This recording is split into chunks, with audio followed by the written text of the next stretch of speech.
Bonsoir à tous et bienvenue dans ce nouveau 7-8 Société. Ce soir, nous allons aborder un sujet qui touche depuis longtemps déjà les zones rurales et qui ne cesse de progresser également dans les villes, les déserts médicaux. En Île-de-France, pour 100 000 habitants, il y a en moyenne 125 médecins généralistes, un chiffre en baisse de 19% en 10 ans. Alors, comment inverser cette tendance? Est-ce que c'est possible d'ailleurs? Pour répondre à ces questions, 4 spécialistes vont m'accompagner ce soir.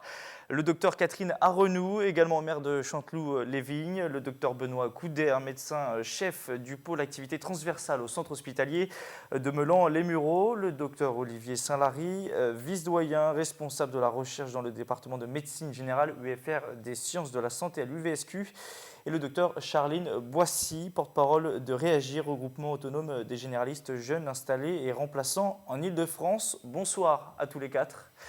Et encore, avant de vous donner la parole, quelques chiffres encore pour bien comprendre l'enjeu de ces déserts médicaux. Dans le département des Yvelines, par exemple, il y a 105 médecins généralistes pour 100 000 habitants. C'est moins donc que la moyenne régionale à 125. C'est 21% de moins qu'en 2005. Et la moyenne d'âge de ces médecins généralistes, c'est 53 ans. Ce sont des données précises de l'Ordre national des médecins. Concrètement, est-ce qu'il faut être inquiet de cette situation? Je vais commencer avec vous, Benoît Couder. Est-ce que c'est un tableau très sombre que je dresse là? Est-ce que vous êtes pessimiste ou alors il y a encore des... On est pessimiste sur le nombre, puisqu'effectivement, il y a un retard d'anticipation sur cette baisse. Après, il faudra faire avec. Et donc, les objectifs des médecins, mais avec d'autres, c'est d'accompagner. Donc moi, dans le secteur hospitalier, il y a eu déjà tout un travail sur la permanence des soins pour qu'il y ait un relais entre les services d'urgence, avec les maisons médicales de garde, les points fixes de garde. Donc il faut absolument, effectivement, que dans le cadre d'une urgence, dans le cadre d'une chose non programmée, le patient puisse se retrouver. Donc c'est mis en place depuis longtemps. Il y a certainement à parfaire la lisibilité pour le patient. Mais c'est vrai qu'aujourd'hui, le médecin généraliste installé va répondre différemment au tout de suite. Donc effectivement, et on en reparlera, je pense que ça marche parce qu'effectivement, les hôpitaux, les services d'urgence travaillent où il y a des relais avec les médecins généralistes qui assurent la permanence de soins ambulatoires. Catherine Arrenou, en plus d'être maire, vous étiez médecin jusqu'en septembre et votre expérience à vous, c'est que vous avez cherché pendant 3 ans un remplaçant, vous ne l'avez pas trouvé. Est-ce que vous aussi, vous n'êtes pas si pessimiste que cela? Finalement, il faut surtout s'adapter. Alors, je serais pessimiste si personne n'avait compris. Mais je pense qu'à la fois les pouvoirs publics et puis les médecins eux-mêmes et les jeunes médecins, ceux qui sortent de la fac, ont compris effectivement qu'il y avait sans doute une deuxième phase dans l'exercice libéral de la médecine en France et que nous sommes en train de l'aborder. Ça fait quelques années qu'on tire la sonnette d'alarme sur ces déserts médicaux programmés. J'en veux pour preuve, dans les années 2003-2005, des études avaient été faites, pas seulement dans les lieux de la grande ruralité, mais dans ce qu'on appelle les quartiers sensibles, puisque là, c'était les premiers endroits où les médecins partaient et n'étaient pas remplacés et qu'il fallait proposer à la population une permanence des soins. Il y a des moyens qui ont été donnés, tous n'ont pas été réussis, il faut en tirer quelques conclusions, mais je pense que le fait de cette alarmée de bonheur a fait prendre en main l'ensemble des niveaux des collectivités, du coup, ont proposé des solutions et ils l'ont proposé avec des médecins volontaires. Je pense que c'est là le fond de la réussite. Olivier Saint-Lary, vous partagez ce point de vue des collectivités qui ont conscience de ce danger-là. Même en Île-de-France, c'est vrai que c'est étonnant, l'Île-de-France, on se dit la première région de France, il n'y a pas forcément de manque de médecins et on voit dans les chiffres qu'on est en dessous de la moyenne nationale en Île-de-France et surtout dans les Yvelines. Oui, je partage globalement ce qui a été dit. Je suis peut-être un tout petit peu moins alarmiste sur le nombre de médecins au niveau global, au niveau national. En fait, on n'a jamais eu autant de médecins en France. Mais effectivement, le problème n'est pas tellement un problème de nombre. Parce que si c'était un problème de nombre, la réponse, ce serait d'augmenter le numerus clausus de la première année. Et à ce moment-là, les problèmes seraient résolus. On est à plus de 200 000 médecins, enfin autour de 200 000 médecins actifs, alors qu'il y a 35 ans, on était plutôt autour de 110 000. Mais le problème, c'est un problème de répartition et de choix de spécialité. Et donc, effectivement, on a... pour vous donner un exemple trivial, plus de dermatologues en PACA que dans l'ensemble du Royaume-Uni, donc ce qui interroge. Et effectivement, vous l'avez dit, en particulier les médecins généralistes, mais d'autres spécialités un petit peu maintenant aussi, commencent à manquer cruellement, et en particulier dans les Yvelines, parce que c'est ce qui nous concerne aujourd'hui. Donc l'idée, c'est de comment réussir à donner envie aux jeunes confrères de s'installer dans des zones où on manque de médecins et comment leur donner envie de faire des spécialités dont on manque cruellement et en particulier la médecine générale. On va répondre à cette question du comment. On finit ce premier tour de table avec vous, Charline Boissy, vous qui représentez finalement les jeunes médecins. Pourquoi ne veulent-ils plus s'installer, on va dire, mis à part en bord de mer ou là où il y a du soleil? Je vous provoque un petit peu, mais pourquoi? Alors non, ils ne s'installent pas que au bord de mer et que là où il y a du soleil. La preuve en est que depuis quelques années, des territoires vraiment pour lesquels on a vraiment tiré la sonnette d'alarme et qui ont réagi, notamment comme vous le disiez, en se posant la question de comment avoir des maîtres de stage, comment faire connaître leur région. Je pense par exemple à la région de Clermont-Ferrand qui a vu son nombre d'installations rurales augmenter. Donc c'est preuve qu'il y a quand même des choses qui sont possibles. Après, le nombre de médecins, effectivement, n'a jamais été aussi important, mais il y a les problématiques qu'Olivier a rappelées. Mais les jeunes, ce n'est pas qu'ils ne veulent pas s'installer, qu'ils ne veulent pas s'installer comme leurs aînés, ils ne veulent pas globalement travailler comme leurs aînés. C'est-à-dire concrètement, sans vouloir faire de... Il n'y a pas que le nombre d'heures. Il y a le nombre d'heures, effectivement, on ne peut pas reprocher à un médecin, et peu importe son âge, parce que je pense que là, pour le coup, ce n'est pas du tout générationnel, ça concerne tout le monde. Quand la population est à 35 heures, ou en tout cas pas plus, de reprocher à un médecin de ne pas vouloir faire plus que 50 heures, ça paraît pas si aberrant que ça, en tout cas. Donc ça, c'est la première chose, mais surtout, les médecins, ils veulent travailler ensemble, ils veulent travailler en groupe, mais pas que entre médecins. Ils veulent s'organiser sur le territoire pour pouvoir prendre en charge la population. Donc ça veut dire qu'il y a un travail qui est, en tout cas dans les souhaits des jeunes médecins, un travail, une envie de travailler avec les infirmiers, les kinés, les pharmaciens, les professionnels de proximité, les professionnels de premier recours. Et après, finalement, que ce soit du libéral ou du salariat ou peu importe quoi, c'est pas la question. La question, c'est vraiment de comment est-ce qu'on a envie de travailler. Et là, on n'a pas envie de travailler seul dans un cabinet à faire de l'acte. Ça, c'est certain. Donc, il y a vraiment quelque chose à faire. Et en plus, cet enjeu-là correspond aussi à l'enjeu actuel de la population. C'est qu'on a des patients qui sont de plus en plus âgés, de plus en plus polypathologiques. On a de plus en plus une envie de faire de la prévention, de faire du dépistage. Et ça peut plus se résoudre juste par une consultation à l'acte à 15 minutes. Olivier Saint-Laury, je reviens vers vous par rapport à quelque chose qui m'a plutôt choqué. On parle souvent, c'est vrai, il y a beaucoup d'étudiants qui veulent faire médecine, beaucoup d'échecs, et on parle de plus en plus dans l'actualité de déserts médicaux. Comment on peut comprendre ce paradoxe entre les élèves qui sont nombreux à vouloir faire ça et puis les déserts médicaux qui ne cessent de... Qui perdurent. Est-ce qu'il y a un problème aussi au niveau de la formation? Vous le disiez, la première année est-elle trop dure ou faut-il assouplir les règles? Alors, la première année a été, même si elle reste difficile, nettement assouplie depuis quelques années. On a à peu près doublé le nombre d'étudiants acceptés en deuxième année sur ces dernières années, ce qui correspond d'ailleurs aux besoins, parce qu'il va y avoir un départ à la retraite assez massif des confrères, et donc c'est normal qu'il y ait eu une augmentation de ce nombre. Après, aller au-delà, encore une fois, le problème n'est sûrement pas une question de nombre global, c'est plus une question de répartition.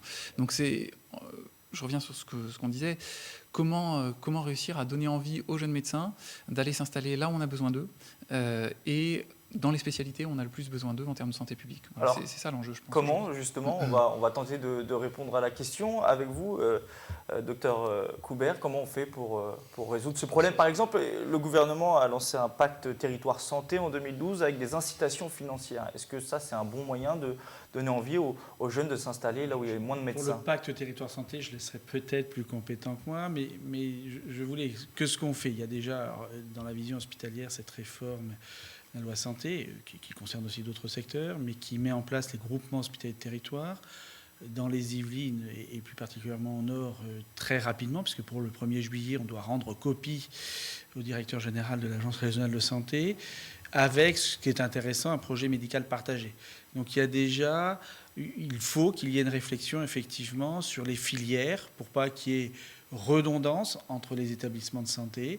Et effectivement, dans ce projet médical santé, on voit bien qu'aujourd'hui, l'avenir, c'est de s'ouvrir, mais de travailler avec ce qu'on appelle la ville, pour faire réseau ville-hôpital. Mais je suis assez d'accord, il y a plus libéral fonctionnaire d'un côté.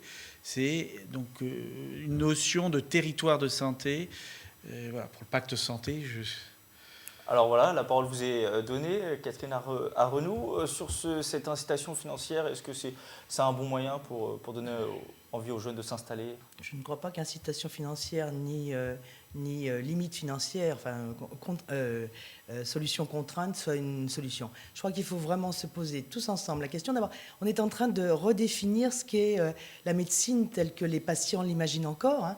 Et il faut peut-être se poser la question de ce que c'est devenu un service au public et comment exerçons-nous ensemble un service au public, à la fois dans sa frange libérale, qui va perdurer sans doute un temps, dans sa frange hospitalière et dans une permanence des soins, parce que le patient a besoin de soins, qui n'est pas du soin en permanence. Et il faut peut-être se poser la question d'une nouvelle définition, d'une évolution. Alors, les contraintes et les incitations, moi, j'y crois très peu. Je crois que chacun dans son rôle a nécessité à prendre en charge. Je vais vous donner un exemple. Que les médecins s'approprient cette nouvelle façon d'exercer en groupe et disent leur volonté de temps d'exercice, mais aussi de conditions d'exercice, de relations partenariales, qu'ils le disent. Il nous faut tous l'entendre, mais nous, à tous les niveaux des collectivités locales, que ce soit les villes, qui ne doivent pas être les seuls porteurs de dispositifs, mais aussi le département, qui s'implique beaucoup dans cet exercice-là, parce qu'on sent qu'il y a vraiment une vraie demande à la fois des élus, mais aussi des habitants. Comment est-ce qu'on peut comprendre les freins pour, dans nos compétences, essayer de les lever ou d'aider à les lever? Ça ne peut se faire qu'avec une volonté très partenariale. Celui qui a les moyens, éventuellement de l'investissement, celui qui a les moyens d'aider au fonctionnement, mais derrière, il y a qui veut travailler en partenariat et qui veut, sur un territoire, créer une vraie offre de soins qui ne sera sans doute pas celle qu'on a imaginée, qu'on a vécue dans les années 50, qui sera une autre forme. Charline Boissy, sur cet argument sur lequel j'insiste, sur l'incitation financière, parce que c'est l'un des points majeurs du pacte territoire-santé, c'est l'incitation financière. Vous aussi, vous dites que ce n'est pas forcément Je modulerais peut-être un petit peu dans les solutions qui ont été proposées par les pactes territoire santé, puisqu'il y en a eu un et puis un deuxième. Il y a le contrat, le PTMG, praticien territorial de médecine générale, plus que de sécuriser le début d'exercice en permettant d'assurer un revenu aux médecins. Ces contrats permettent aussi une prévoyance. Notamment aux femmes, aux jeunes femmes qui peuvent être en situation de grossesse. Et donc ça permet quand même de sécuriser ce début d'exercice et l'exercice du jeune, pensant notamment à la maternité, via ce contrat. Donc c'est pas vraiment que du financier, c'est aussi quelque chose qui permet de rassurer un peu. On a tendance à dire que le libéral fait peur. Est-ce que vraiment le libéral fait peur? Je ne sais pas, mais en tout cas, il y a très clairement, et c'est bon nombre des jeunes le disent, le côté entreprise libérale, le côté absence de prévoyance, absence de sécurité qui a tendance à faire peur. Donc c'est plutôt vers ça peut-être qu'il faut chercher. Puis le fait d'être tout seul, c'est aussi quelque chose qui peut inquiéter. Alors par contre, sur le coercitif, c'est évident et s'il y a beaucoup de travaux qui le montrent, ça ne peut pas fonctionner. Vous l'avez évoqué, aujourd'hui, pour faire face à cette pénurie de médecins, beaucoup de collectivités ont recours aux maisons de santé, un lieu unique où est rassemblé plusieurs spécialistes. Ça permet d'être plus attractif, de ne pas être seul dans son cabinet, on en parlait. À 50 ans, par exemple, la ville de Coignères dispose d'une maison de santé, bientôt Guyancourt également en 2017. Ensuite, ça sera Montigny-le-Bretonneux, l'agglomération soutient ces maisons de santé. À ce propos, écoutez Dominique Catelin, conseillère communautaire déléguée à l'action sociale et à la santé. Nous avons commencé une étude sur les 12 communes qui va bientôt voir le jour. Elle va apparaître, j'en ferai part à mes collègues. Actuellement, il y a dans certaines communes des manques de médecins généralistes. Au niveau des patients, ils peuvent rencontrer tout type de médecins et ça, c'est vraiment pour moi un avantage, surtout sur nos petites communes. Quand on écoute les spécialistes, ce type d'émission comme on est en train de le faire, c'est vrai qu'on entend beaucoup ces maisons de santé pluridisciplinaires comme la solution parfaite, idéale, qui va régler tous les problèmes. Est-ce que vous partagez ce point de vue? Est-ce que c'est exagéré? Oui, c'est sûrement une des solutions. Moi, je vous rejoins quand vous dites qu'il faut que la solution soit partagée entre le politique, le médecin, la demande évidemment de la population. Il faut que les choses soient concertées. Juste pour revenir une seconde sur ce qui a été dit avant, là aussi je rejoins ce qui a été dit sur le fait que les mesures coercitives n'ont pas tellement fait preuve de leur efficacité et de par l'histoire aussi de la médecine en France, ça semble compliqué à mettre en œuvre.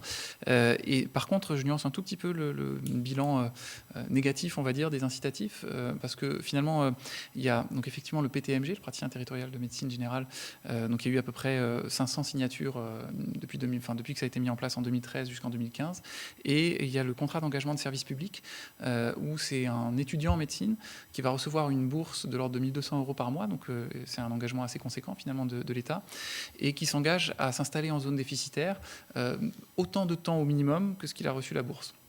Donc s'il la reçoit, je sais pas, en 3e année de médecine et qu'il fait 7 ans d'études, eh ben, il va au moins s'installer 7 ans en zone déficitaire. Et vous qui êtes à la fac, vous voyez les étudiants intéressés par ce processus-là? Voilà, c'est un processus qui avait relativement mauvaise presse au début, parce que vous savez, peut-être parce qu'on L'impression est... d'acheter un peu le... Ouais, puis parce qu'on est français, on Les est toujours jeunes médecins. méfiant quand il y a une nouveauté, on va peut-être se faire avoir, on n'aura pas le droit, on ne pourra plus choisir, on pourra, voilà. Et en fait, il s'avère que c'est un dispositif assez souple, et c'est probablement pour ça aussi que c'est intéressant, qui ne contraint pas le médecin de s'installer toujours pendant les 7 ans, ou les 8 ans, ou les 5 ans, dans la même commune, au même endroit. Simplement, il s'engage à s'installer en zone déficitaire. Mais s'il déménage, il peut contacter une nouvelle ARS et s'installer dans une autre zone qui en a besoin. Et donc, c'est un dispositif finalement assez souple qui n'avait pas excellente presse les toutes premières années. Et on voit bien que les signatures sont en train d'augmenter de manière, pas exponentielle, mais en tout cas assez conséquente. Et on a aujourd'hui donc 1320 à peu près signatures au niveau national. Et en Ile-de-France, 213. Alors je n'ai pas le chiffre exact dans les Yvelines, mais plus de 200 en Ile-de-France. Donc ça contribue à son échelle, à lutter contre cette désertification. Après, dans les autres mesures, vous avez parlé de la maison de santé pluriprofessionnelle. Évidemment que ça fait partie des choses qui vont donner envie aux médecins d'aller s'installer. C'est celle qui est mise souvent en avant, en tout cas dans les médias, dans la presse, bien comme sûr. La mesure numéro 1. Oh, bien sûr, et ça fait partie effectivement de ces solutions. Je vais laisser tout le monde s'exprimer sur ce sujet. Un autre point qui me tient particulièrement à cœur, c'est le contact que peuvent avoir les étudiants en médecine avec des médecins déjà installés dans ces zones-là. Et donc il me semble important de développer des terrains de stage, donc des maîtres de stage universitaires qui vont accueillir pendant 3 mois, 6 mois en fonction du niveau d'études des étudiants, l'interne, l'externe, à son cabinet, et c'est comme ça que les liens se créent, et c'est comme ça qu'on trouve un remplaçant, quelqu'un qui va reprendre le cabinet plus tard, et c'est comme ça aussi qu'on donne envie aux gens de faire cette médecine qui, lorsqu'elle n'est jamais vue, forcément, on a rarement envie de faire ce qu'on ne connaît pas. Benoît Couder, sur ces maisons de santé, solution miracle ou pas? Miracle, non, dans ma vie professionnelle, je ne crois pas au miracle, mais je crois que ce qu'on dit là, c'est effectivement, on voit bien, c'est une ouverture, donc ville-hôpital, mais je l'ai déjà dit, mais c'est une ouverture avec les autres professionnels de santé. L'intérêt de ces maisons de santé pluridisciplinaires et d'autres, c'est un exercice effectivement médecin, mais il ne faut pas oublier, parce qu'on parle des déserts médecins médicaux, je pense que le médecin généraliste est effectivement le ciblé, mais n'oublions pas d'abord d'autres spécialités, les pédiatres qui sont raréfiés et tout, et il y a des spécialités, et aussi les professions dites paramédicales, mais les kinés, il faut faire attention. Donc l'intérêt de ces maisons de santé pluridisciplinaires, c'est de se retrouver effectivement. D'abord, c'est plus intéressant, c'est plus rassurant. Les journées passent plus vite, peut-être. Non, mais c'est plus ça. Elles sont toujours bien remplies, mais je veux dire. C'est ce qu'on trouve à l'hôpital qui est resté. Je comprends bien qu'aujourd'hui, le collègue médecin généraliste, c'est de pouvoir échanger, discuter des dossiers. De discuter en conversation, c'est plus facile, même si les hôpitaux doivent encore s'améliorer, mais on répond plus facilement dans un territoire donné, parce qu'on connaît les médecins généralistes. Si vous êtes sur l'hôpital de Meulan-les-Mureaux, mais sur les hôpitaux, on connaît la 60aine de médecins, ils ont leur habitude, et il faut absolument répondre. Mais il faut ces maisons de santé, regroupement, effectivement, je pense qu'aujourd'hui, l'exercice sera un peu aidé, facilité est un bien grand mot, un peu aidé, s'ils ne sont pas tout seuls et s'ils se sentent soutenus. Ils ne doivent pas porter à eux seuls, justement, ce problème de déserts médicaux, ce problème de contraintes. Je pense qu'on ne peut pas, et c'est ça qui fait peur. À l'hôpital, ça c'est le côté assimilé fonctionnaire. Je n'aurai pas de grossesse, moi particulièrement, mais une femme a un congé maternité, on va la remplacer. Alors, il y a aussi beaucoup de postes vacants dans les hôpitaux, mais le service va continuer. Il y a une organisation plus facile parce qu'on est plusieurs. En ville, c'est beaucoup plus difficile. Donc je pense qu'il faut vraiment un relais. Moi, je crois beaucoup au territoire et à cette entraîne. Catherine Aronou, sur cette question des maisons de santé. Alors si c'est effectivement ce que je crois l'exercice à venir, et en tout cas le choix de l'exercice à venir chez les médecins, les paramédicaux, voire d'autres professions, parce qu'on peut ouvrir, ce sont des projets qui sont lourds à porter. Si ce sont des médecins qui sont pour les communes? Non, pas du tout, pour les médecins eux-mêmes. Si ce sont des médecins qui sont déjà installés, c'est à la fois lourd parce que c'est une autre compétence, qui n'est pas une compétence médicale, c'est lourd, c'est très chronophage, et c'est là, je pense, que les collectivités, à la fois les collectivités locales et le département département doit être dans l'aide à maîtrise d'ouvrage parce que c'est pas le médecin, c'est pas même les médecins, il faut qu'ils portent un projet, il faut qu'ils aient envie de travailler ensemble, il faut qu'ils se projettent longtemps dans l'avenir. Mais faire ce qui est le dur, l'ensemble du dossier, l'ensemble du portage de projet, je pense que c'est Vous là dites que si les pouvoirs publics lancent l'initiative, les médecins vont suivre. Non, je pense que si les médecins ont envie d'un projet, les pouvoirs publics doivent suivre. D'accord, c'est votre point de vue aussi, Oui. Charline Boissy? Il ne faut pas mélanger. Ce n'est pas une commune qui se dit je vais faire une maison de santé puis qui après appelle les médecins ne viendront pas. Ça doit être vraiment des professionnels qui sont déjà plus ou moins ancrés sur le territoire ou qui du moins ont une appétence pour ce territoire parce qu'ils sont venus quand ils étaient étudiants, parce qu'ils ont remplacé et qui ont envie de s'engager auprès de cette population-là et qui puissent être accompagnés. Alors, est-ce que c'est dans une maison de santé? Est-ce que c'est dans un cabinet de groupe? Est-ce que c'est dans un centre de santé? J'ai presque envie de dire peu importe. C'est vrai que malgré tout, la maison de santé peut paraître être quelque chose d'assez lourd en termes notamment administratifs, organisationnels. Puis il faut savoir que nous, on est formés dans nos études globalement au colloque singulier. Un patient, un médecin, et puis après des indications pour adresser ou pour pas adresser. La problématique de travailler ensemble, sans hiérarchie, dans une maison de santé, ça peut être aussi quelque chose qui peut être problématique pour les professionnels et qui ne correspond pas forcément à tous. L'idée, c'est vraiment de chercher avec les professionnels, en fonction de leur souhait, leur envie de faire de la médecine et de soigner la population, comment est-ce qu'ils peuvent s'organiser. Et c'est vrai que là, il n'y a pas la solution miracle. La meilleure solution, c'est peut-être celle qui est à l'écoute de l'ensemble des professionnels d'un territoire. Et donc c'est peut-être ça un enjeu, c'est que les pouvoirs publics, les maires peuvent mettre en contact et provoquer la rencontre et la discussion entre les professionnels d'un même territoire.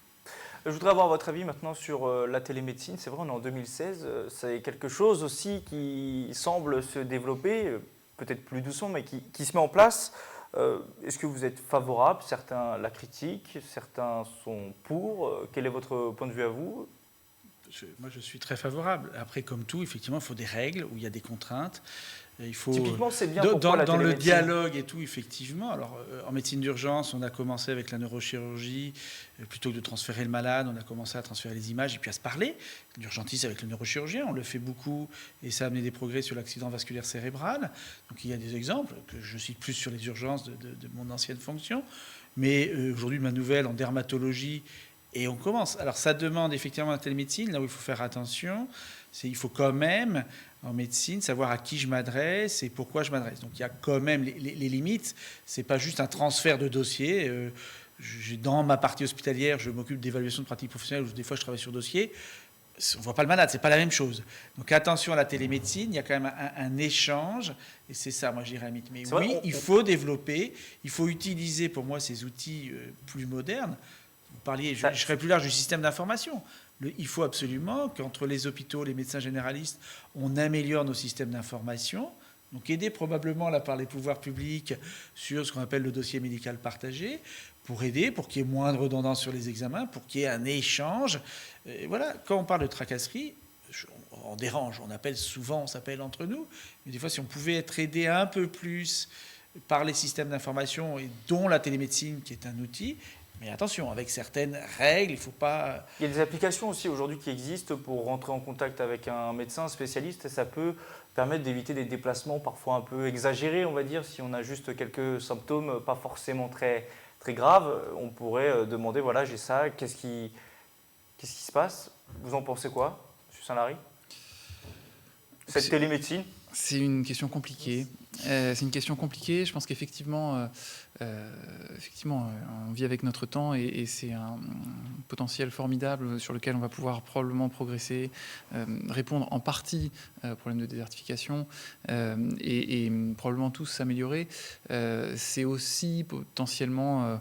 dans son aspect le plus caricatural, un danger, parce qu'on voit bien, je ne vais pas citer le livre, mais le délire actuel du médecin qui va dans son espèce de boîte de photomaton là, et qui aurait son diagnostic et tout qui va avec.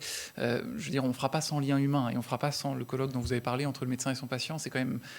Le fondement de la médecine, c'est quand même ça. Le médecin connaît ses patients, connaît ses antécédents. Et la relation est extrêmement importante. Donc, je ne crois pas en la télémédecine magique qui réglera tout dans un clic d'ordinateur. Mais effectivement, bien encadré, bien réfléchi, ça peut aider. Comme je suis, effectivement, j'ai le défaut d'être hospitalier.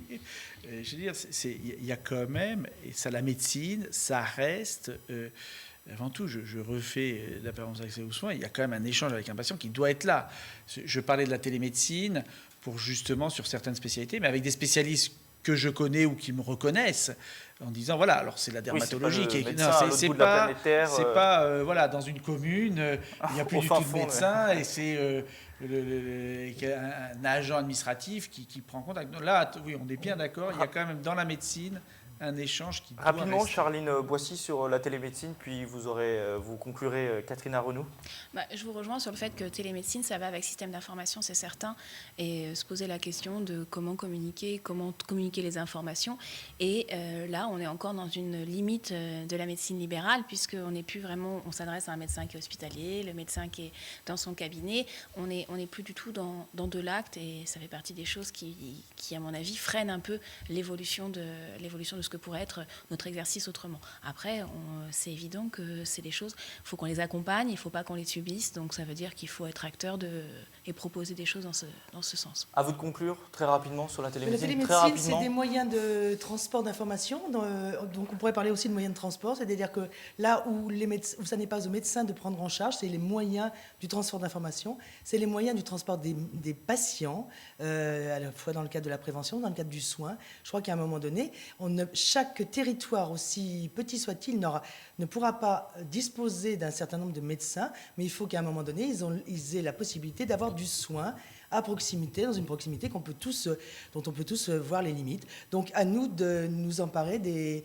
moyens mis à disposition des médecins. Merci pour la rapidité de votre réponse. Merci à vous quatre d'avoir participé à cette émission. Merci pour vos réponses. Cette émission est à retrouver en podcast sur tvfil78.com. Bonne soirée à tous.